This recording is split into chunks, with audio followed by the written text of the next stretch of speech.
Hello and welcome to Still Uncaptured with me, Kgomotso Matsunyane. And myself, Ndumiso Ngcobo, here on Still Uncaptured. Yeah. Welcome back to Still Uncaptured. We're going to talk about sex today. I hope you're ready. I hope we're ready. And it's a particularly adult conversation. Yes. This conversation, guys, is we're going to be non-judgmental. We're going to talk about things the way that they are. Uncensored. Uncensored.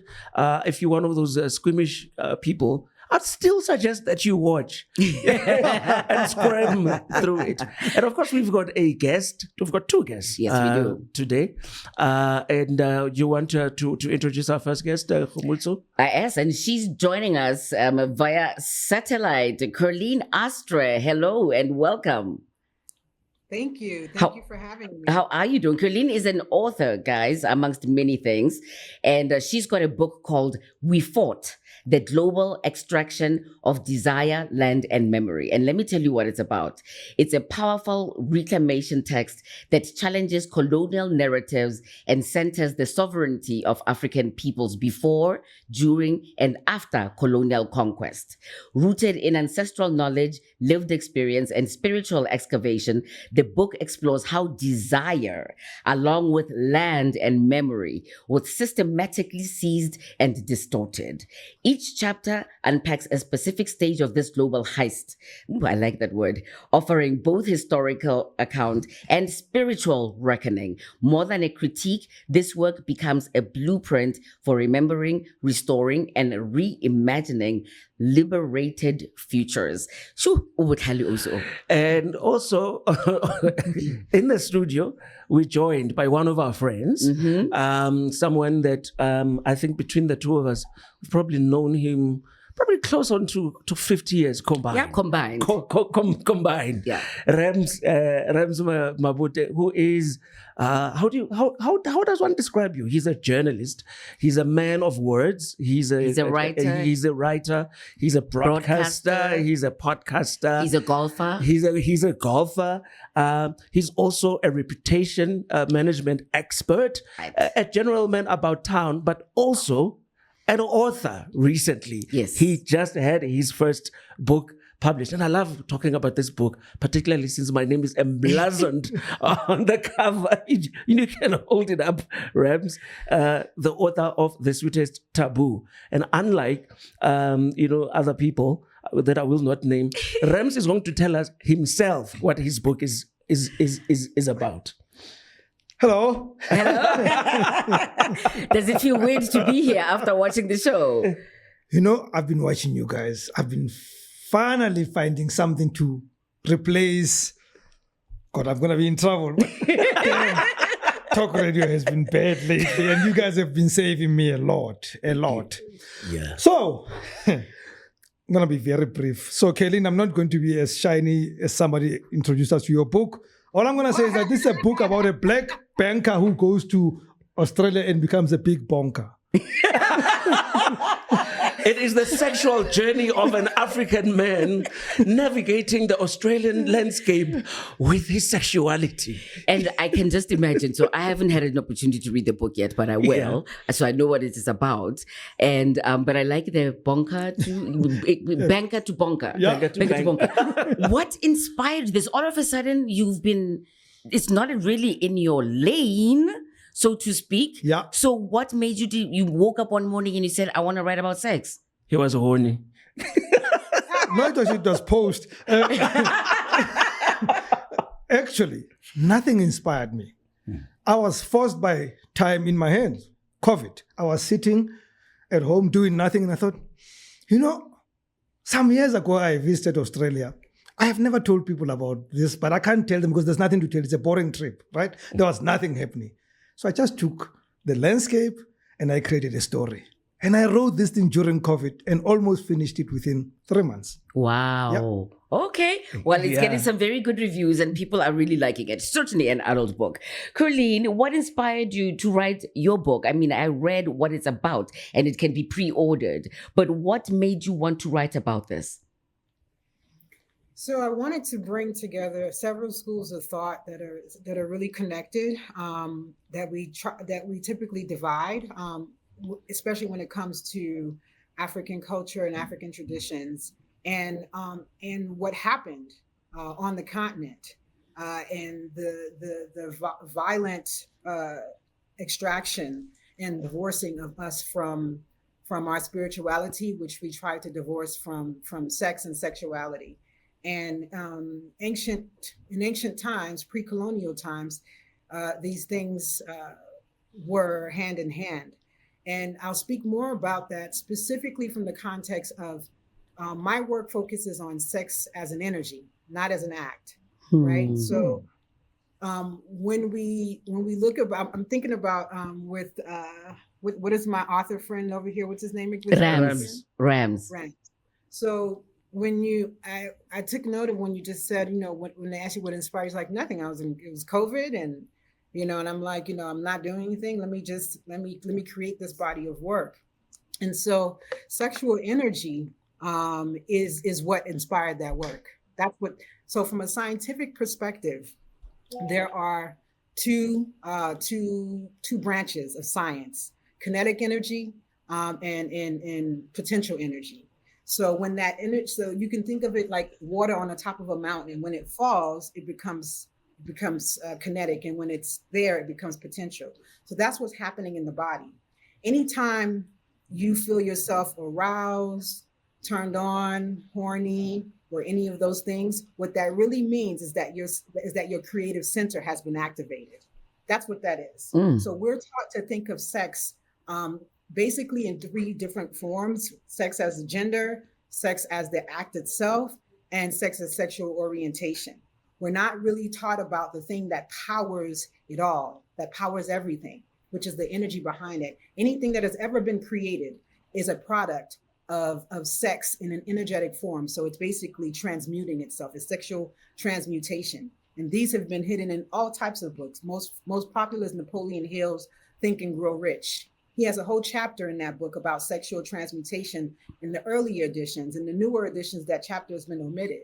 But in the earlier editions, he speaks about how the energy itself is the thing that powers all life force and all creation.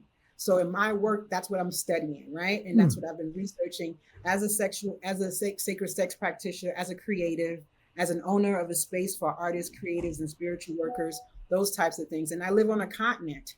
And I've been here in South Africa. It still remains the only country on the continent that recognizes same-sex marriages, that has certain liberties that other countries on the continent do not, even though it's getting progressively better. It's not the same that it was 10 years ago. Right. So most places are like queer-friendly, sex-friendly, those types of things, but we're still very limited in that understanding. We're still looking at it from the perspective of sex as an act, which is what they sought to do in pre-colonial times. So this book talks about what life existed like before that time, and also what happened, like how is it that a handful of people, like 12 countries to be exact, took over an entire continent and slaughtered over 100 million people, and we are the smartest, the brightest, the strongest, the most magical. How the fuck did that happen? So so you would probably then agree with Henry Foucault, right? The French philosopher, who says that our modern sexual values currently are very much, the roots of it are Victorian. Oh, they are very Victorian, I would have right? to absolutely agree with that, because if you look at, for instance, if you look at Zulu sexual history, I do not know how many people are even aware just how unbridled, how Zulu sexuality was something that writers like James Stewart and Alfred T. Bryant and all of these guys, when they came to Zululand, and they said, these people sexually are significantly advanced more than we are. And it had to do with just after King George had died, and then Queen Victoria became that Victorian era where all of a sudden things such as premarital sex became taboo. Right. And it never used to be. Premarital sex never used to be. It's a historical fact. Right. In traditional Zulu culture, there was no taboo around all of it. So that makes absolute sense. Yeah. Do you want to weigh in on that, Rams? Do you also? It was I'd like to weigh in, but this English is way above me. But I'm fascinated by sex being an energy, right? And just on reflection from what Kerline said, I thought, actually, if you really think about it, whatever we do, whether you want to earn money, whether you're trying to impress the next person, whether you're exercising, there is some expression of sexuality in what we do. Yeah. Right? But of course, because it is taboo, we try to hide it or overlook it. Now, here's a question I want to ask everybody: like, is the element of sort of like sexuality being so policed? Yeah, because we have so many fears because we're constantly being policed. I would argue. Are we arguing that also came with the white people essentially? So are we saying that pre-colonialism, African sexuality was much more fluid, much more advanced, but was it always sacred? Is sex always a sacred thing, Kerline? It can be, right? I think that unconsciously, and it is because of the nature of it. The nature of it meaning it's something that happens to us, through us, consciously, unconsciously, right? But again, we're also we're talking about kind of what we consider the eros, right? Which is the Greek terminology for love and carnal attraction and those types of things. But again, I want to acknowledge those things, but I also want to now bring an African perspective. A lot of what we understand and how we understand it is extremely European, it's extremely Western, it's pre-colonial. Even what this brother just said now about how premarital sex wasn't really a thing in the Zulu culture back then, and that's still again limiting the scope. With the introduction of Christianity and all, which is one of the ways they sought to civilize us, in air quotes, is basically one of the strongest ways they set out to separate us from the original understanding of what sex is as an energy. So that's so to your question, it is always sacred if you connect it to an energetic force. So the word energy, like in any dictionary you look at, just means the ability to do a work. That's really what it is.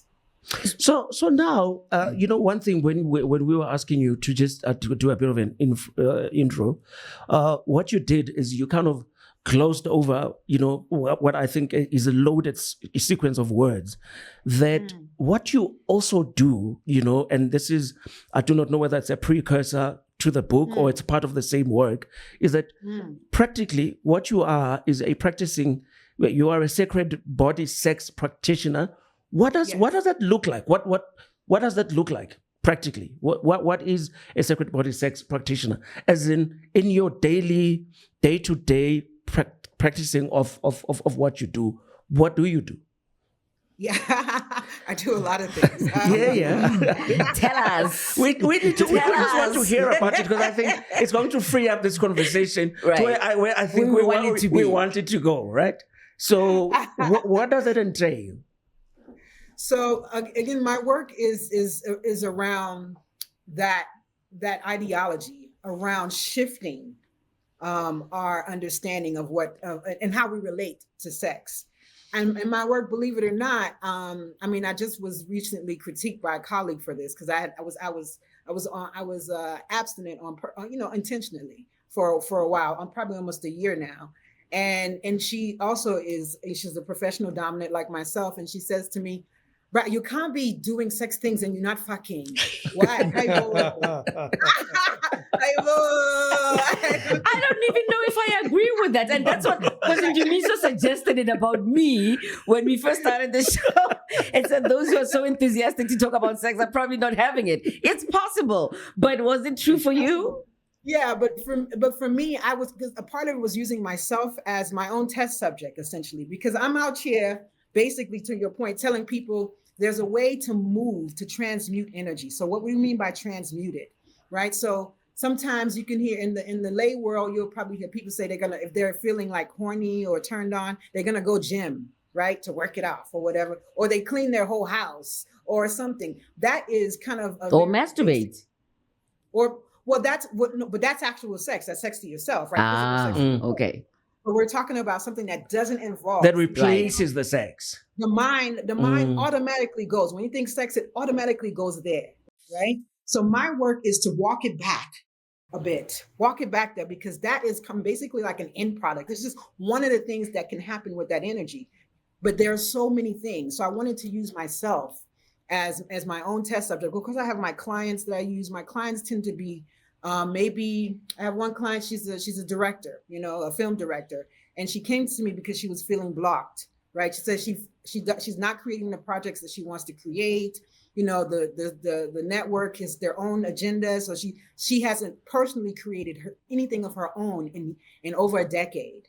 She's been basically producing other people's work and just moving with the network. So she wanted to know how to move that block. And she's not partnered. She's not seeing anybody. So it's like, what do I do with that? So her work as a creative, which is what sexual energy is creative energy. So I have to be able to walk them through how to divorce themselves from that mentality first, because now when physical sex is not an option, what else is there, right? What else do we do? How do we move that?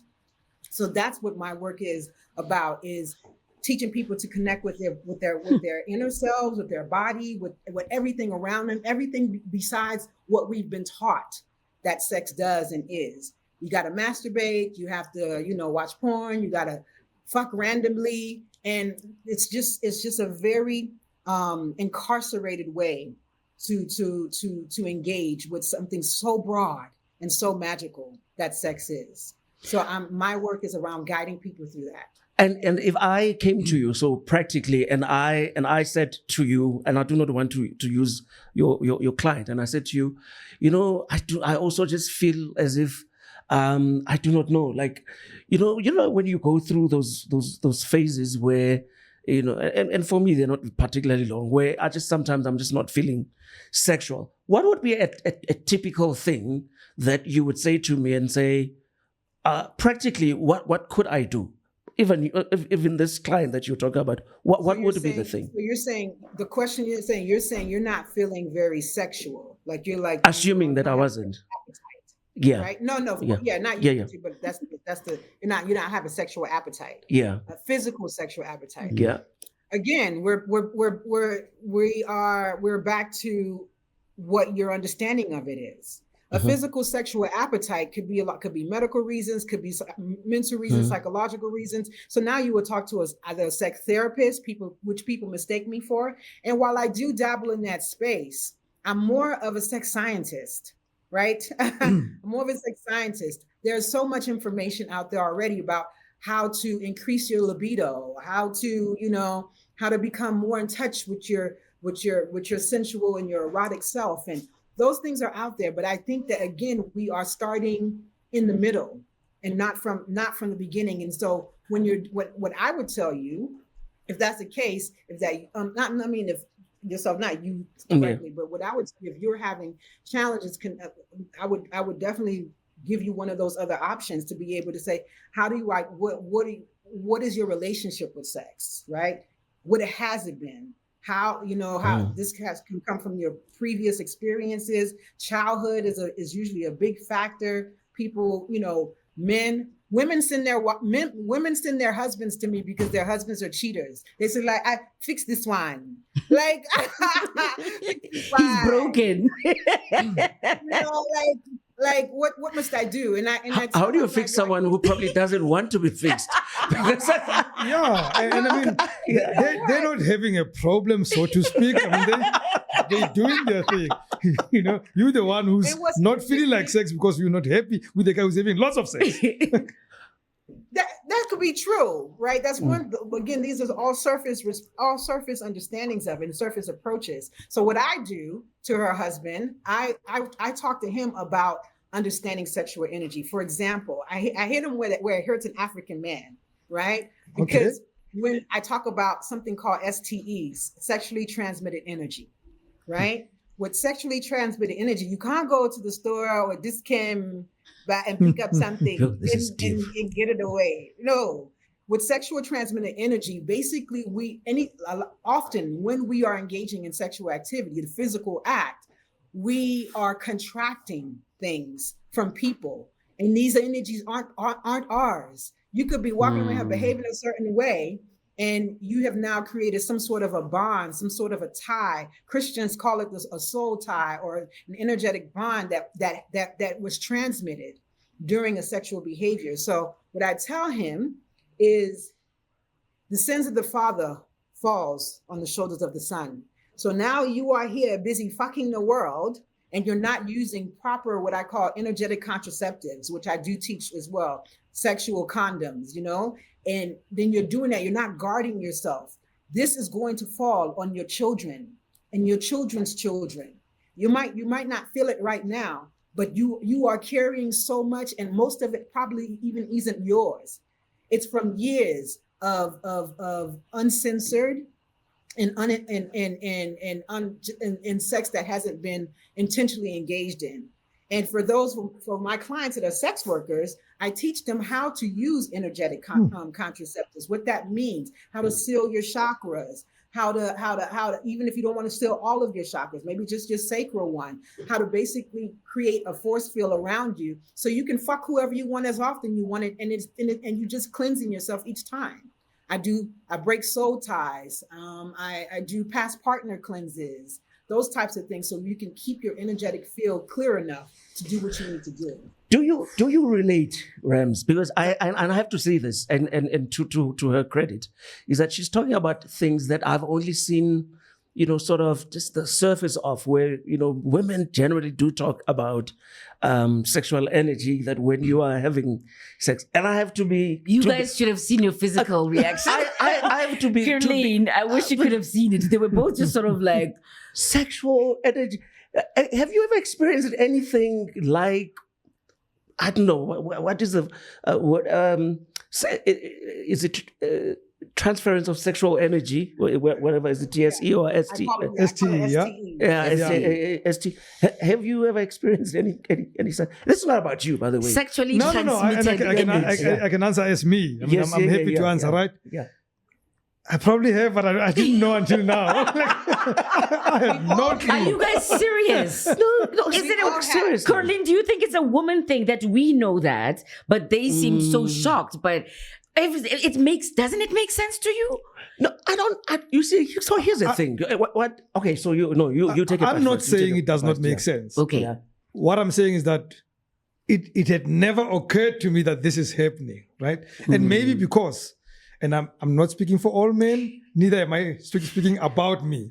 But maybe because a lot of men have always treated sex as just a physical act. Yeah. But that assumes that women haven't. And I'd be curious to, at some point, for Kerline to get into what she's found. Facts around African sexuality, pre-colonialism. What were we like? Because I'm trying to write a book about African women's sexuality. It's called The Book of Yes. Because African women, or as an African woman being raised in South Africa, the thing I knew about sex growing up was, don't do it. Yeah. That's all I was told. Don't do it. Nobody ever said to me, this is when it is okay for you to say yes. And I wish they had, because that's an important conversation. And what has, over the years, or almost 20 years that I've known you, when you've been talking about the Book of Yes, which you must write already. I know. Damn it. I know. Please. Do you know what I mean? Because I understand the premise of your book, I think is so beautiful. Just talking about that is that because it also speaks to issues of consent and what have you. But the thing about it is, and I do not know if Rams has got the same thing, because people talk about hypersexualization. By the time I was 6, 7, how uncles used to talk to me is while the women were being told not to have sex, uncles would get angry with you. Like, you are 8, so you don't have a girlfriend yet. I'm like, I'm 8. Exactly. It's like we were being told. Was this your experience as well? All of us. Like we were being told all the damn time, go get it. Women are being told, don't. And this is where our issues with consent actually, I think, come from. Yeah. Because, I remember just a very quick anecdote where my friend and I actually got a physical lashing from his brother because a girl walked past and we were like 13 and 14 and we didn't whistle at her. We said nothing. He's like, Nish, shimane bafan bam. Hey, Nish. We actually got a belt because we would not. And I was 13 and he was crazy. 14. Wow. So you guys was men in So, South Africa yeah. are socialized. We are socialized to get it. And therefore, Wow. what happens is it does not carry that gravity, that weight that it probably should. So when I was 12, Yeah. which is primary school, right?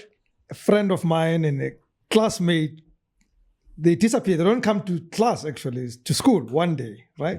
And the next day, they get punished. But then they eventually confess that they were together. So they missed school and they were together. And after all the punishment, this one teacher goes to him and says, Nelemunati. Oh, wow. Was it he was a nice? 12-year-old guy, Wow. right? The teacher was expecting a it. whole This is a whole male teacher expecting that you would have done it, right? Yeah. So here's you just sparked another thought, which is something that I'm writing about, okay? Which is sexual energy, and I'll call it energy, I suppose, for now, for when we are under 10 years old. We used to play a game called Mandrwane, yeah? Where somebody's the father. Playing house. Yeah. Somebody's the in case it must dose. Must dose. Yeah. Yes. Mandrwane. You play Mastrosi, okay? And somebody's the mommy, somebody's the daddy, somebody's the kids. And at some point, Things got raunchy. No, And physical. dry humping. Yes. Yeah? Yeah. I partook in dry humping I did. when I All was of us under have. 10 years old. I can't tell you who taught me. I don't know where I saw it. But nobody the ever internet, once. the internet. No. Oh, please, man. This was way before the internet. Not in 1979. Not in 1979. It's not something that was taught. Is it something intrinsic? But there is this uncomfortable issue where nobody wants to accept or admit Or acknowledge children's sexuality. that when we were under 10 years old, we partook in things that were sexual. Now, this becomes a difficult conversation when we are faced with abuse. Yeah. This is not what we're talking about. I'm talking about kids of the same age participating in. I'm even uncomfortable using the word consent. But I think there was, for whatever that situation was, because there were certainly different activities. There were instances with my peers where we participated, and then there were incidents with older people where I did not consent. Coercion. Completely. Yeah. Completely. And consent is difficult when you're not, you're also not, when it's such a secret. And when you're being told by somebody who's older, who's manipulating you, don't tell anybody. Otherwise, this will happen to you. So what happened as kids? I agree with you. The word consent doesn't play. I think just role play. That's what we're doing as kids. It was just role play. So there was no need for consent because we're all playing this world that we know of, but we don't know how we know of it. Right. Yeah. Kerline, do you have a comment on early childhood sexuality? Yeah, I mean, it's an age of exploration, right? I mean, arguably we're exploring our whole lives, right? So this is when it starts to introduce itself to us.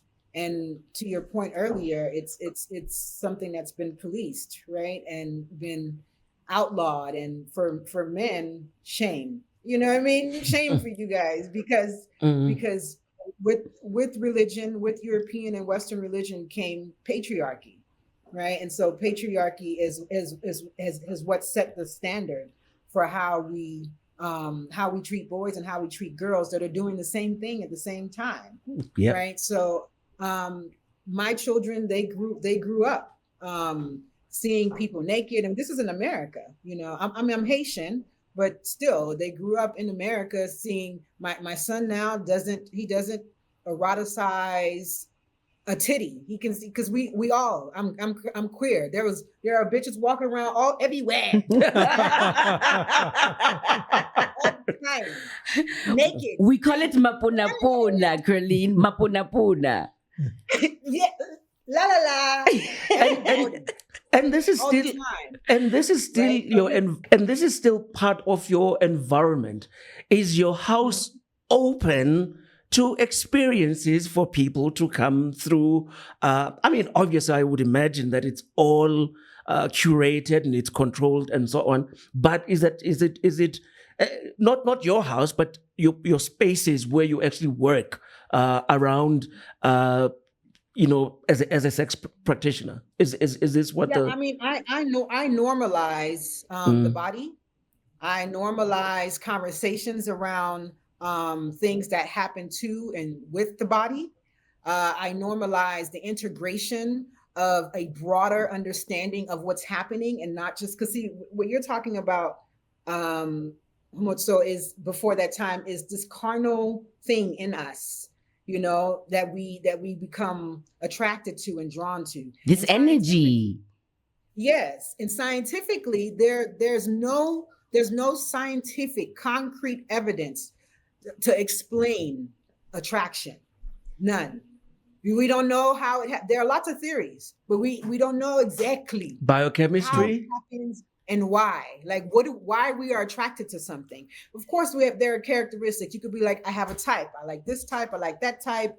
But scientifically, we don't really know what the mix is that helps us to create an attraction. We just know that we like the thing and we're drawn to it. Yeah, without a doubt. Let's just take a little break. And when we come back, I'm curious as to, Rams, we're talking about children. What did your children say when we come back? What did your children say when they read the book? But generally, I want us to discuss how should we be raising our children?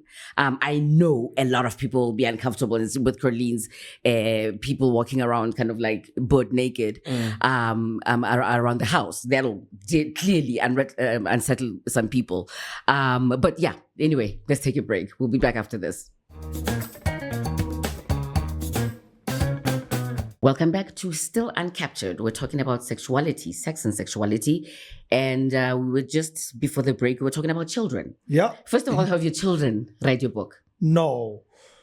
Well, I don't know if my son has read it. He's got a copy, right? I gave him a copy and I said, you must read the book and give me your feedback. And how old is he? He's 23. He's 23, right? yeah.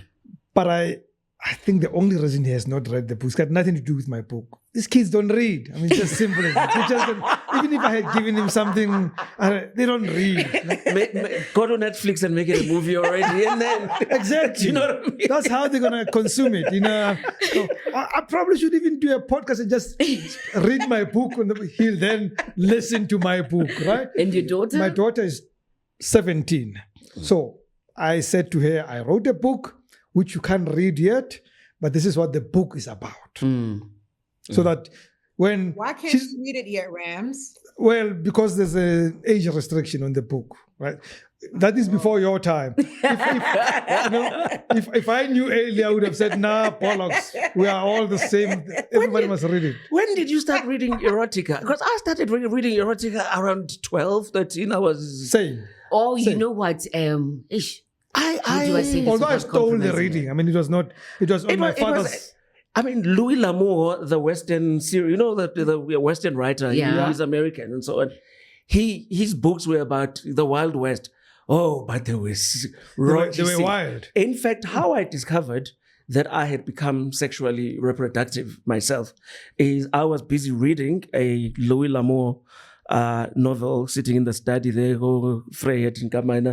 and as I'm reading this thing, I'm getting like seriously worked up. Next thing, I'm not even aware of my head. Next thing, things are happening, and that's how. And I remember thinking that I had just discovered this thing because I did not even know the word masturbation existed. Because next thing, I'm just like, there's an electric shock, and I'm just reading erotica, and I was 30. So I'm quite interested that your daughter is 17. You're uncomfortable that no, I'm not. I'm saying I'm just following the letter of the law, right? Law. It's not me. Okay. No, No. Okay, But you're right. what your dad is saying is steal the book and read it. Yeah, and because she has the privileges that you had, like, she can go into the study or even in her room. Yeah. And I didn't have that. Right? Right. Four-roomed house. There was no privacy anyway. No, but the best time- The only private room was my parents' room. Okay. Everything else was public. Ah. In this 2-bedroom house, there were probably 17 people. Right. The only people who had a room to themselves is these two. Everybody else shared the space. So there's no time to be reading. James Hadley Chase was the guy in the house. He was there. Chase, right? yeah. It used to be very exciting. I remember that exactly when you'd come across a book, or whether it was in the Heinemann series or whatever, and they're talking about pubic hair or whatever. It used to be very exciting. The other way that I used to kind of try to get myself, I was interested in that, it was reading both Drum and Pace in both the Dear Dolly section. Yeah, you know? I remember asking my brother, I said, like, I'll give you a Kit Kat if you tell me something. He says, what? And I said, because I was like, Dear Dolly, my man and I were making love. And I'm like, what is making love? How old were you at this time? I think I was about 9, 10. Okay. And in fact, rather what I said to him was like, making love, getting towards the stove, like making love is the naughty, right? And he was like, oh yeah, basically. And he got the Kit Kat. But remember, there were also other.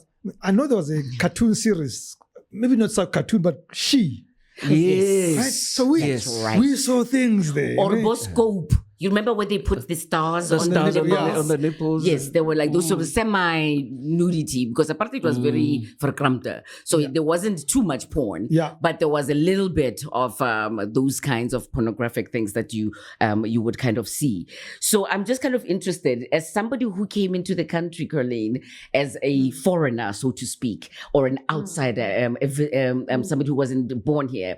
How do you rate South African sexuality? Where are we? I don't know. Jurex does this, what do you call it? A survey every year where they discover each country and what the sexual proclivities are. How are we as South Africans when it comes to sexuality? Are we conservative? Are we open-minded? Do we have a long way to go? Where are we?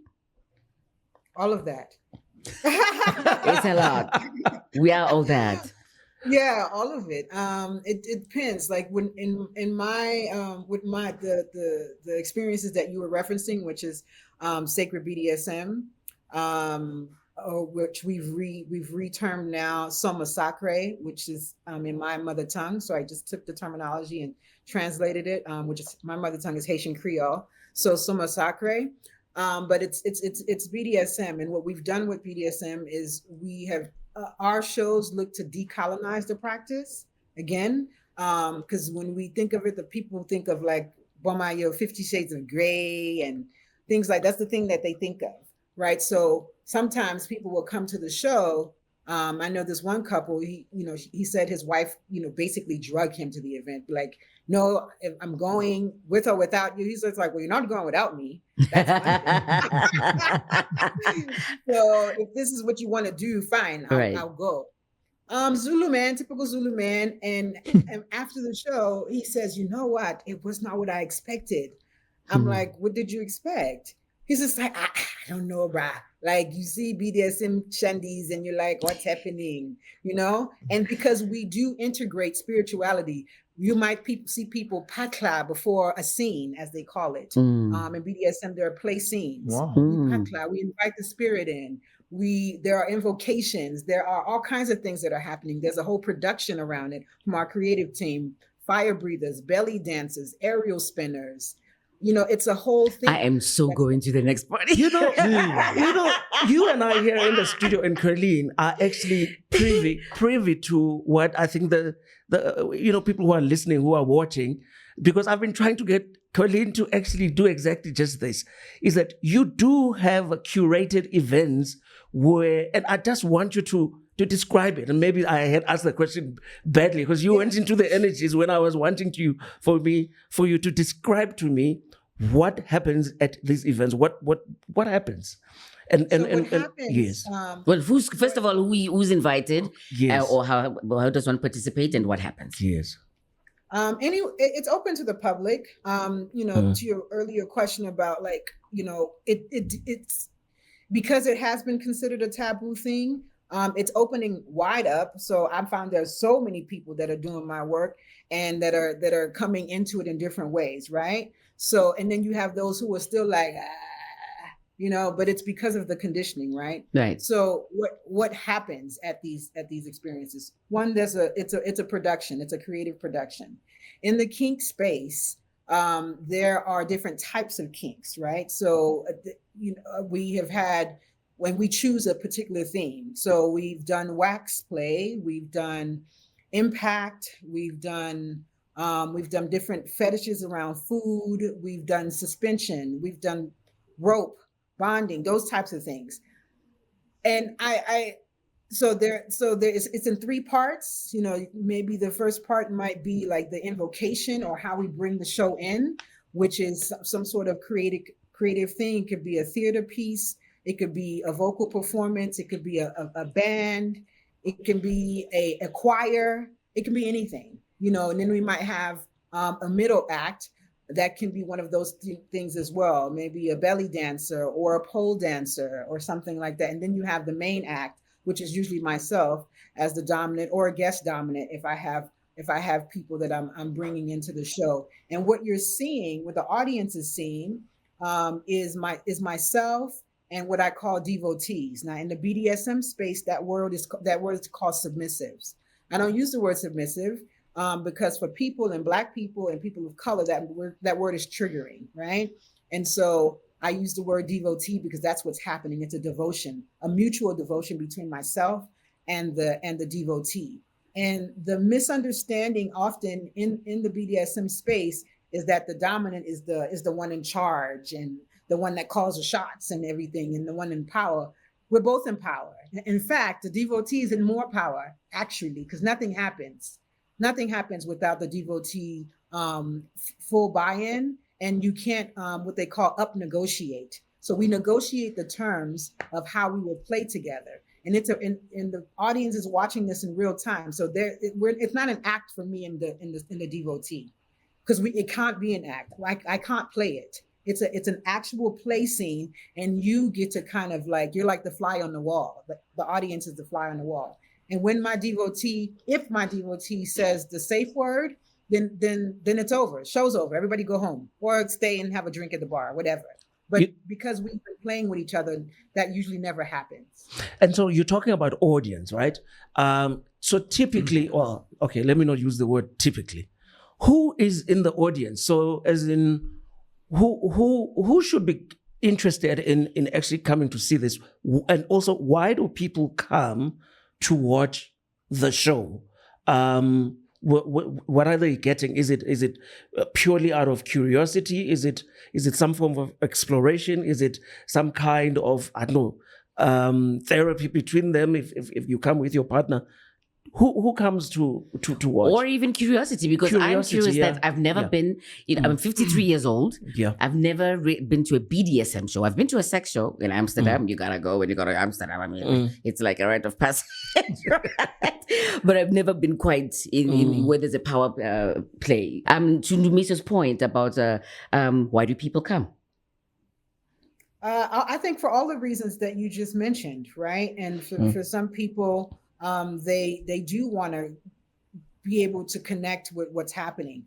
I'm leveraging what we understand and our limitations around sex so I can be able to open a new school of thought around it. So hence why the first place I went was the energetic piece, because that's where I start from it. But I do understand that as a people, we're not there yet, right? We're not there yet. When we think about sex, we just think about the things, right? We're not thinking about it as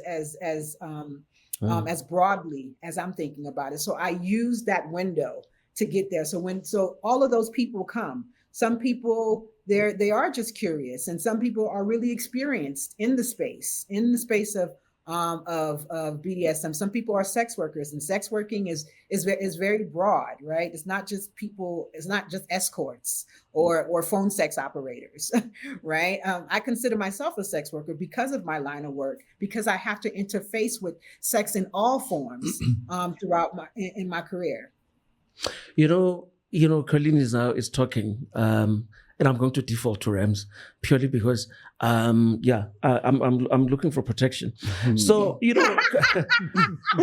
see, Kerline now talks about conservative, and I've said this before about my type of sex. And I can say this because I'm married, so it doesn't really matter. I'm not out there looking, right. Is that my sex is very vanilla. For me, I have stupid ideas such as, and I've said things like this where I'm like, when you go to a strip club, and I'm like, what's the allure of the strip club? The analogy I always use is like it's almost like going to Woolies to watch rotisserie chicken just go around and round and round, and then it's now I'm sitting there. Now I'm hungry. Now I gotta go home. So what has I want to go to a place where I'm gonna eat. You know what I mean? Because like this is how conservative I am about sex. Have you been to a sex show other than just going to? So you've never been to a sex show, for example? I've only been to like strip clubs, but not a sex show. No, like watching people fuck. Live on stage. So there are things like that in life. I haven't. Dude, you see, you guys need to go to Amsterdam. This is why I wanted him for protection. No, like there's clubs, like in the red light district. There's clubs where you pay a lot of money to watch. People have, and they'll say we have 7 shows. Right, so we went there was the ITFA, like the International Documentary Film Festival, and a friend of mine, South African, was just like, "I want to go." I'm like, "Definitely, I'm going." So we go. You stand in line. You get into the show, and one act, like Colleen has been talking about the acts. It's all acts, right? Then this one comes, and it can be woman to woman. The next one could be men on men, and women and orgy, and then. Yeah, people fucking. And you watch them live. And you're having a drink, you're eating popcorn. It's interesting. It's not like you're sitting there and you masturbating. Like nobody's masturbating. Do you understand? Well, not with your hands, in any case, in your mind. Because sex for me is very much my mind thing. You're watching and it's stimulating. There's something and then you have to go home. It's like watching porn except live. Are you saying why? Because you'd be like, what's the point of if you're it's not like a gonna public fuck? holiday on a Sunday. Like I don't. You guys and your examples. But I think I think she's explaining it quite well, because I think in the end, why do you watch porn? To stimulate yourself, right? That's what people do, right? You don't watch pornography. At all. I did some time when I was a kid. I'm in that space. Like, why? Interesting. Look, most porn is ridiculous and boring, but porn is very different in the sense that it's to find anything that is vaguely stimulating. Very patriarchal, and it's see, and that's my problem. Demeaning with it, right? to women. It's demeaning to women. And they have to scream even before anything like that. All those things. Right. So you have to search for like particular kind of that doesn't do that. I feel like the time that I actually ever spent, in the Netherlands was wasted right now. Me too, right? I was there. I didn't see this kind of stuff. I wasted when I was attending a World Bank meeting, I suppose. There's nothing to do with anything. I bet you the people at the World Bank went there. I can guarantee you. So yeah, it's so I'm very curious as to how South Africans, how are we exploring our sexuality? Are we open to? Is there something like this that happens when you can go see people having sex if you want to live? Because it's all about the avenue. So I think we just saying we are judging from this. Yeah. We are conservative. But also, it speaks to the fact that South African society has got a lot of work to do with men, particularly like myself, because I'm sitting here and I'm listening and I'm trying to imagine me and my wife going to one of Kerline's events. I mean, number one, would she even, because she might surprise me. I mean, would she even want to actually go? Ask. But possibly because of my attitude towards it, I just assume that she wouldn't be interested. And I have absolutely no idea. The other side is that you then worry you're going to ask and she doesn't like it. And she's like, what the hell? What have you been doing? What have you been doing, right? Yeah. Okay, so ask yourself what you're afraid of, right? Yes. I've had couples where one side of the couple really wants to come, the other doesn't. Right? Maybe the other one is out of town or not in the country. It's like, no, you're not going without me. But what are you afraid of? What do you think is going to happen? Right? Do you think that your person is going to, first of all, you think you're coming to an orgy, which we tell people it's not that at all. Right. Second, you think, they're going to be at this place experiencing something that only we can experience together outside of me. So what is that threat? Right? That now sex and sexuality has to be something that is just coddled and reserved to oneself and can't be shared, not even conceptually. Even conceptually. So that again dates back to pre-colonial times, right? Where monogamy and all those things are pre-colonial. And I don't have an issue with monogamy. Wait, did you say monogamy is pre-colonial? Pre-colonial. Monogamy. I'm sorry, like yes, colonial, right? I was like, there's no way you're saying that. Right. Yeah, I'm saying non-monogamy is pre-colonial, right? So our understanding of relationships and we have to hold this person in this way because they belong to us and those types of things. So again, there's nothing wrong with your relationship choice and your relationship model. I think that's another part of how desire has been incarcerated, is because we've only taught these very regimented ways on how we relationship. But before colonization, there was so many ways in which relationships happened. And even for people that think they are vanilla, like yourself, you described yourself as vanilla. I would probably beg to differ if I were in your bedroom. Right? I'm sure you do things. If there's been any hair pulling, if there's been any spanking, if there's been any fuck me daddies, if there's been anything. Okay, tick with all of those. I do not know. But that's what you understand it to be. You're like, what is vanilla? It's just and a lot of sex isn't. Even a lot of wellness practices, which is what I do in my BDSM work, is be able to find a parallel between BDSM and very and wellness practices that they've taken it and given it a whole different name, like asphyxiation, which is choking. Basically, that's breath work. Yeah. Multi-million-dollar industry. You know what I mean? Stuff like that. You know, it's so interesting because she was talking about pre-colonial times. Obviously, we corrected that she was talking about that period, because one of the things that I think a lot of people don't even appreciate about particularly sexuality in Zululand before white people came is that there were things such as, and this is like an actual Zulu phrase, amahlaya endlela. And amahlaya endlela was a practice where it would be after a particular war, particularly if the army had gone and came back with 10,000 head of cattle and so on, and there was peacetime and there was all that sort of cleansing.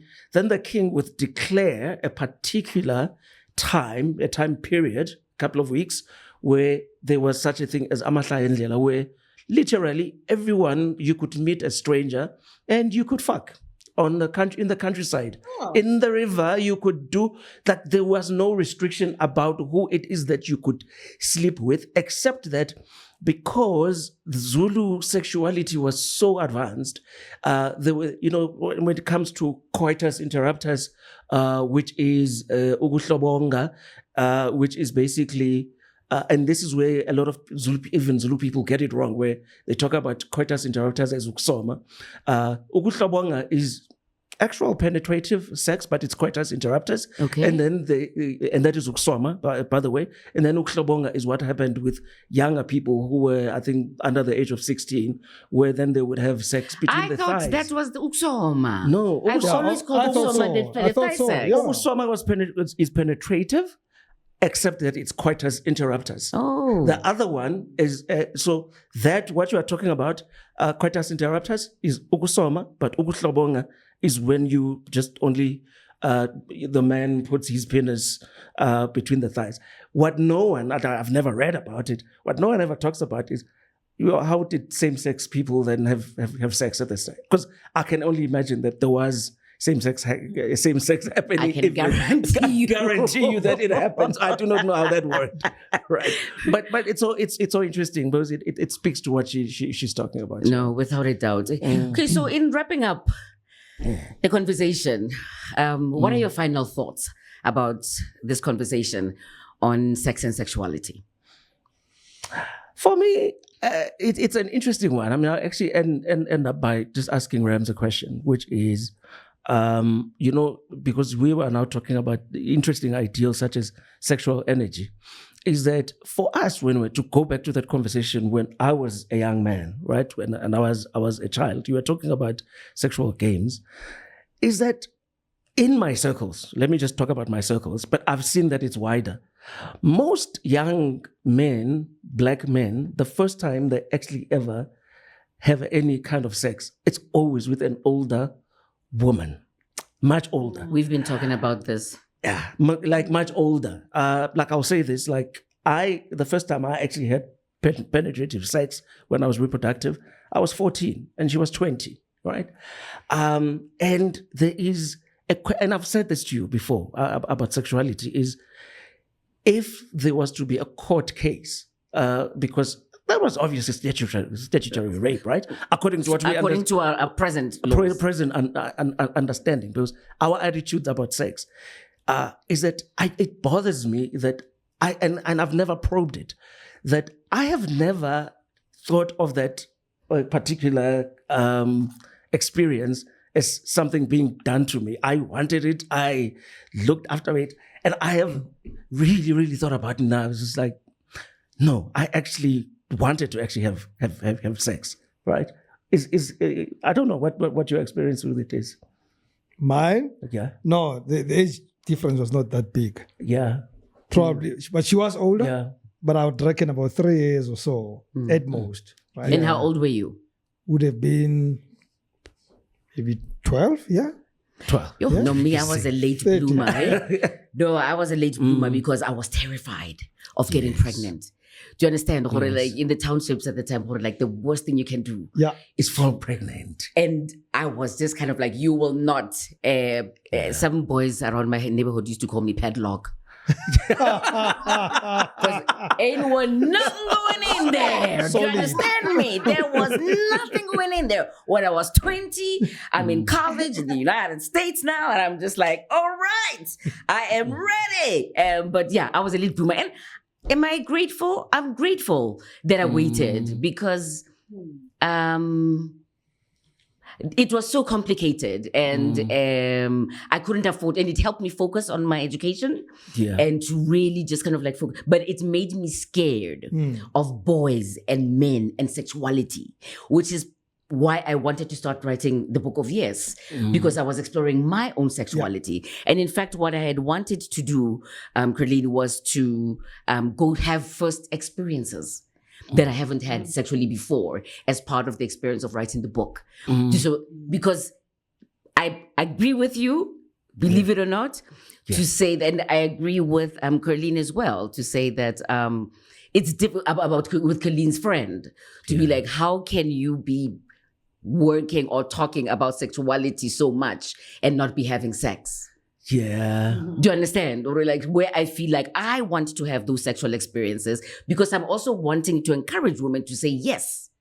And so I wanted to say yes to first experiences myself. So it's going to be interesting. I've got pressure. Yeah. I am writing and hopefully it'll be out. Kerline, any parting shots from your side? And you can tell people where to reach you as well?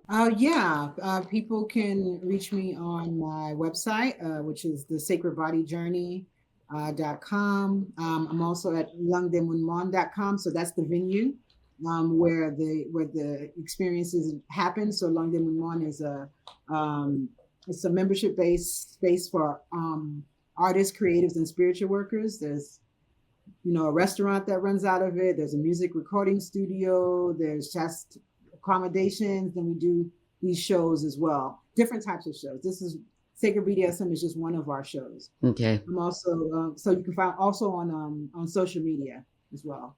Okay. Thank you very much. Thank you, Rams. Thank you very much, Kerline. Thank you, Mapaloba. Are we going, Rams? To a sexual? Can I twist your When arm? the director goes, cut, I'll answer your question. That's it for today. Thank you so much for joining us. Please do talk to us on social media when we can. We definitely will respond. Have a good day.